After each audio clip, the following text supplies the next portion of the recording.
mga puso at isipan, makinig po sa kanyang salita. Walang iba ang maghahayag po, kundi si Pastora Nadi Manadilla. Purihin po natin ang Lord sa buhay ni Pastora. Salamat po. Praise the Lord. Hallelujah. Bago po ako mag-start, samahan niyo po ako sa panalangin. Hallelujah. Yes, Heavenly Father, thank you, Panginoon, sa oras na ito na muli na lamang itinayong ang iyong anak. Dalangin ko po, O Diyos, hallelujah, dahil ang topic po namin ay faith. Dalangin ko po ang mga bawat salita mo, hallelujah, hallelujah, ay tumingin sa aming puso, maging challenge ng bawat isa, Diyos, kung paano namin panghawakan ang pananampalataya na ipinagkaloob sa bawat isa amin. Tulungan niyo po kami na makasunod sa iyong kalooban at inaanyayan ko po ang Holy Spirit, hallelujah, na siyang magsasalita sa aming kalagitnaan. Maunawaan nila ang iyong salita ay napakalaga. Salamat po, O Diyos. Ito po ang aming samdalangin sa pangalan ni Jesus. Amen. Praise the Lord. Magandang hapon po sa ating lahat. Hallelujah. Praise God. Hallelujah. Talaga pong inisip ko, hiningi ko po sa Panginoon, sabi ko, Lord, ano ba ang dapat na topic? Kasi lagi, faith, halos lagi natin naririnig.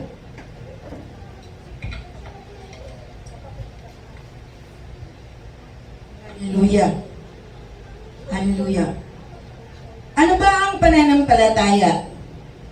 Ang pananampalataya po ay kaloob ng Diyos. Hallelujah. At ang pananampalataya na kaloob ng Diyos ang siyang magtuturo sa atin upang maging matatag. At ang pananampalatayang pong ito, hallelujah, sabi ko nga, Lord, ang ibinigay niya po sa akin yung history ng lahat ng nangyari nung unang panahon na kanyang mga tinawag. The 12 Apostles of the Lord. Talaga naman pong, nung ako po'y makatapos mag-aral, kinalkal ko po lahat, yung mga pinag-aralan namin, natutunan ko sa Bible School, na-refresh ko lahat. Hallelujah, sabi ko nga, Lord, pagkatapos po noon, nanalangin ako, umiyak, ako nang umiyak. Kasi wala pa pala tayo sa kalahati na nangyayari sa ating pananampalataya. Samantalang, kung tutuusin natin yung mga unang panahon na tinawag ng Diyos sa pananampalataya, talagang nag-suffered a lot of pain. Hallelujah. Ang pamagat ko po ay Mateo 28:19-20.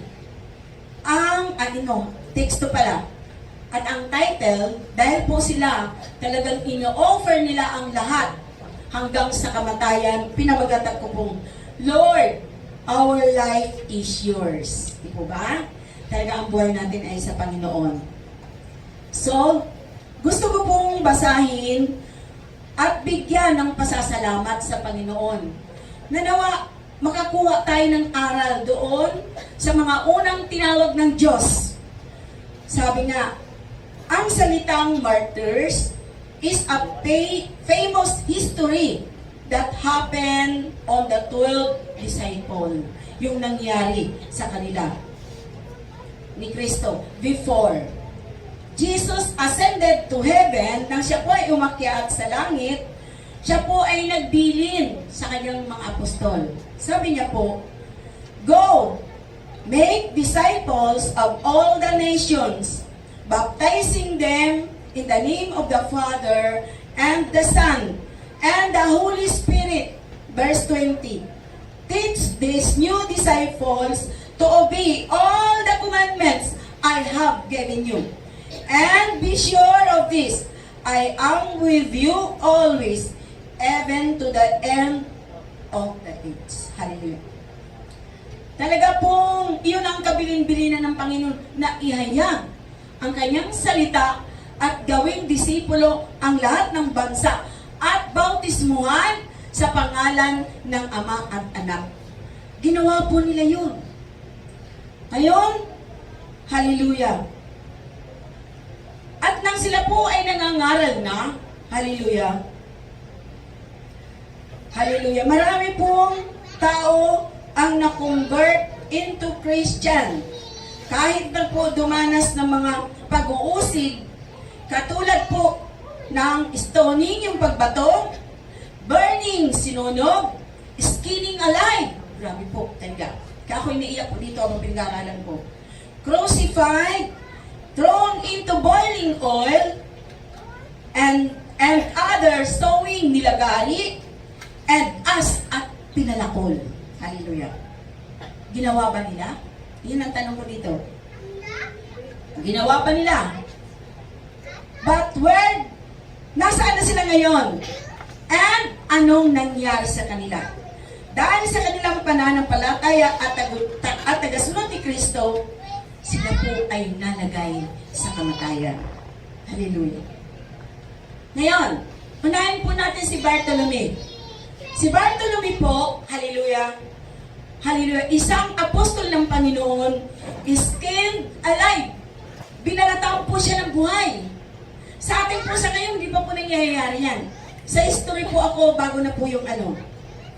Binalatan siya ng buhay and beheaded, pinutulan ng ulo. Because he preached the gospel, dahil hinihag nila ang salita, dahil sa kanilang pananampalataya at pagsunod sa utos ni Jesus to share His word to the people sa lahat ng tao, ipahayag. At ang ibang balat po ni Bartolome, sabi po doon sa references ng book, sabi po doon, hallelujah, at ang ibang buto ay nanatiling nakatago sa Basilica of St. Bartolome in Rome, sa Roma po. At ang ibang bahagi ng kanyang bungo, ito po ay nasa Frankfurt, Germany. At ang kanyang arms is venerated at the Canterbury and England. Tamo po naghiwalay. Naghiwalay ito, naghiwalay. Ngayon, si Andrew and Peter, pareho po sila. Crucified upside down. Pinako po sila pareho, pabaliktad. An X. Yung pong cross ay ang ano po, ganyan. Tapos, tinalian po sila. Tinalian sila bago po sila, hallelujah, nagalit po sila dahil si Governor Ahisias was angered by Apostle Andrew due his preaching, and Governor's family convert to a Christian. Dahil sa kanyang paghayag ng salita, yung pamilya ng governor ay na-convert sa Kristiyano. Kaya po siya ay nagalit. Kaya inutusan po ang mga sundalo na hulihin sila. Sabay po si Peter po at saka si Andrew, pareha po ng kaligayan kung paano sila pinatay. Hallelujah. Si Peter po, ang sabi niya, he was on request. Siya po ang nag-request to crucify. He said, he was not worthy to be crucified the same way as Jesus Christ. Siya po ang nag-request kung paano siya patayin. Kasi sabi niya, hindi ako worthy na ako ay itulad ng pagkamatay ni Christ. Hallelujah. Kaya po, hallelujah, siya po ay pinako upside down. Hallelujah. Hallelujah. At si James po, siya po ay binaturin hanggang sa mamatay. Dahil some of the members of the Jewish community na convert po sa Kristiyano. Si John the Beloved po, thrown into boiling oil, yung kumukulong mantika, doon po siya nilubog. Pero, but he was survived. And nang matapos siyang makaligtas, bumalik po siya sa Ephesus. Pagbalik niya po sa Ephesus, hallelujah, hinihintay niya po ang kanyang natitirang buhay at hanggang umabot ang kanyang pagkatanda. Siya lang po bukod tangi sa 12 apostol na namatay sa natural death. Nakaligtas po siya sa kumukulo. Tapos nagbalik sa Ephesus, nangaral uli, at hinintay hanggang siya'y tumanda, namatay sa natural death. Hindi po siya nakadanas na katulad ng ibang apostol. Hallelujah. Si Jude Tadeos, sabi mo, si Jude Tadeos, na apostol ni Kristo, siya po'y nilagari at pinalakol hanggang sa sila ay mamatay. Ngayon, si Mateo naman po, born to death, sinunog po siya. Siya po ay pinako, they nailed him into bed, doon po sa higaan, na siya po ay covered whole body with paper, nung papel. Tapos na may mantika, hallelujah, may aspalto, hallelujah, at siya po ay sinilaban. Kaya inilagay po siya sa naglalagablab na apoy. Hallelujah. Siya po, kahit po nung siya po ay may buhay pang natitira, sabi po doon sa book, sabi po doon, hallelujah. Sabi po doon, he was able to endure the torture while praising and preaching.